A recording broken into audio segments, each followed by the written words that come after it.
Welcome, Gunrunner.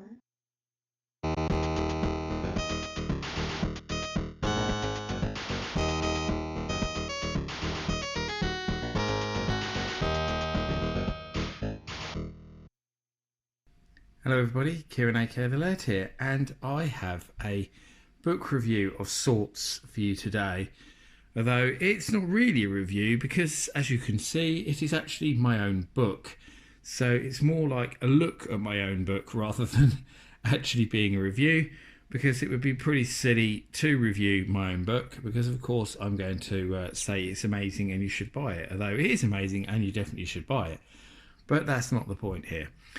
So, yes, the title of the video maybe is perhaps misleading, but I have to put book review in it for SEO purposes, so people find it, because I want people to find my video, look at it, and buy the book. So yes, I'm hoping that's what will make it work. So this is the fourth book now that I've produced, the fourth print book I should add, sorry, that I've produced through Andrews UK. Obviously, I've already produced a multitude of different Kindle books, over 40 of them in fact, and I'll go into more on that in a moment, covering just sort of pretty much every format you can probably think of, and they are slowly getting turned into print books, such as the Compendium of ZX Spectrum games, which you can see on the end there, the Compendium of Atari 2600 games, a Compendium of Atari 8-bit games, and in paperback and hardback editions. I have both for all of these books, with the paperbacks retailing at $9.99, not sure what they are in dollars in America, and the hardbacks are $16.99, not sure, again not sure, 100% sure what they are in America, because it depends on things like exchange rates, same for other countries as well, but they are available worldwide, so you can order them from Amazon UK, Amazon Germany, Amazon US, whatever your local Amazon is. And so let's get on to a Compendium of Commodore 64 games, Volume 1. So what is in this is all three of the Kindle books that I've already done, the A to Z of Commodore 64 games, Volumes 1, 2 and 3 are all included within this book, as well as a bunch of bonus reviews. Now, the Kindle books had 3 games per letter of the alphabet. So obviously 3 times 3 is 9. So I've added an extra 1 per letter of the alphabet for this book. So therefore there's a nice even 10 games per letter to satisfy my OCD. But also gives you something that makes the print book worth buying. But not only that, there is more. The print book also contains 3 really cool developer interviews as well, which I'll go into more as we look through the book. Of course, it is available hardback, softback. You can see the difference there. There's not a lot.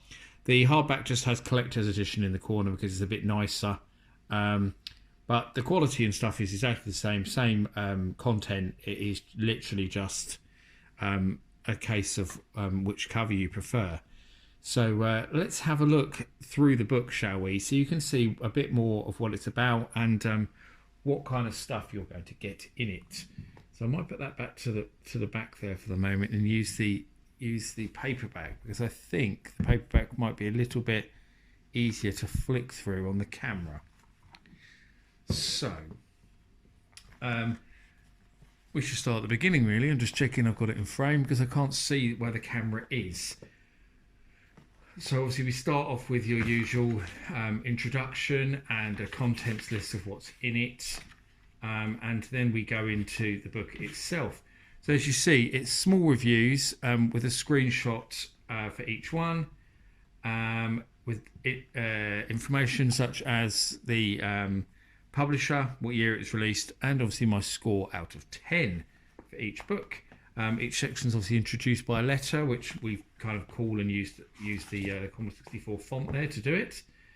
So yeah, you'll see that it goes through various ones. There's a mix of titles. There's commercial stuff, there's homebrew stuff, there's budget games in there, full price games. It's a real mix, of different things. There's US releases, there's European releases. It is just a mix of different games. There's good games, there's bad games. There's the rubbish Double Dragon, but there's the really good Double Dragon too. And we'll talk a little bit more about the interviews as well, so you can show you a little bit of that. So we've got an interview, first of all, with Angie Nyhoff. And Angie worked for Capstone, obviously US software house. So I mean about we've got US and UK straight Europe in here as well.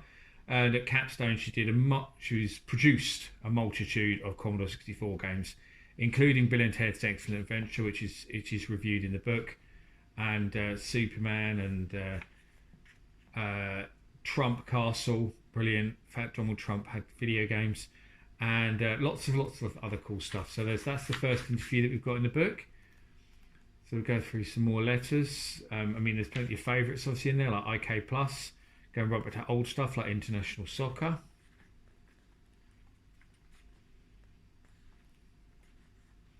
I don't want to show you too many pages because I don't want to spoil it for those who might want to buy the book and read it.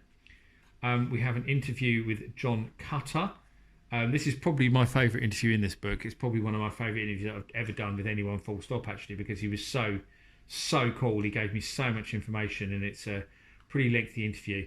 And John Cutter worked at GameStar, who were later absorbed by Activision, who were a software house run by Scott Orr, who would later go on to found the EA Sports label. So there we go. Pretty important as far as sports games go in the industry. And he worked at GameStar, and then he went on to work for Lucasfilm. So he did some really cool stuff at GameStar. He also did some stuff for Activision. So he took over GameStar, like Howard the Duck there. And then at CinemaWare, he worked on titles like The Three Stooges, Sinbad, at CinemaWare, sorry, and then at Lucas, and then he worked at Lucasfilm as well. So yeah, he's done a lot of cool stuff. Mario Brothers, all the stuff. Just show you random kind of pages as I'm flicking through.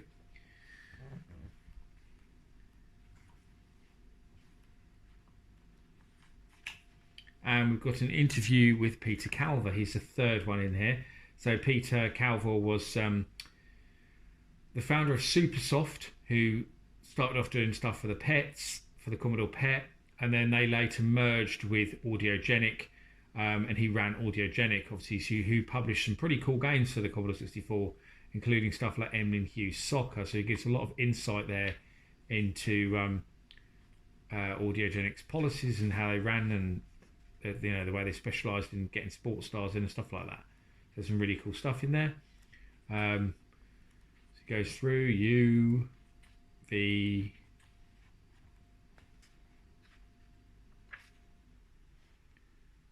so another thing I wanted to point out here actually is that it also shows you as it goes through what letter of the alphabet we're on down the bottom.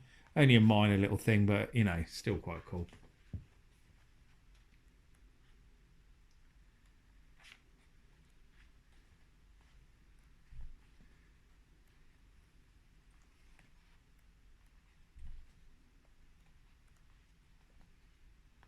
There's homebrew stuff in here as well, like I mentioned. So Zombie Terror, for example, is a homebrew game.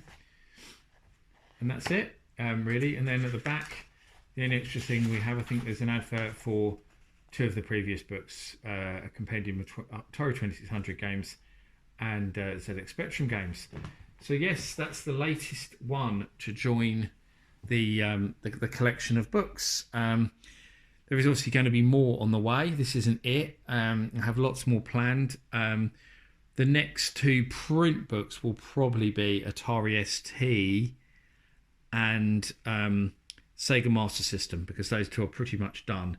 So it probably will be those two, probably in those order, but it depends on when I get them actually finished, because I've just got to finish off the bonus reviews and stuff like that.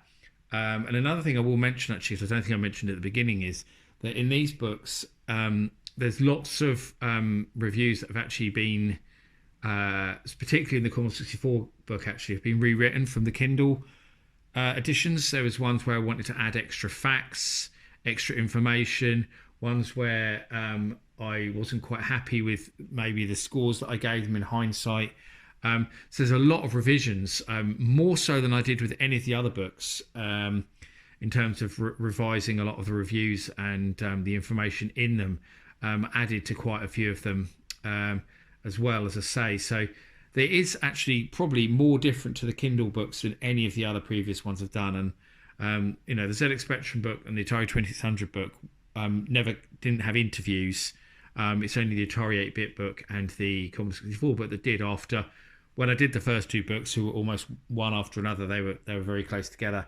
Lots of people said they would like to see interviews in the books. So that's why I added them for the following two. So that will be in all of them going forward. I've got some cool interviews for the ST book, and I've got some really cool interviews for the Master System book as well. So there will be, say, interviews in all of these print books going forward. But there's lots more on the way, and I also have lots more Kindle books on the way, including a third Amstrad book, a second arcade book. I'm trying to remember what ones I've done now. I've got another Amiga book on the way. I've got a SNES book on the way because lots of people were asking for a SNES book. So that's coming as well. A third Mega Drive book.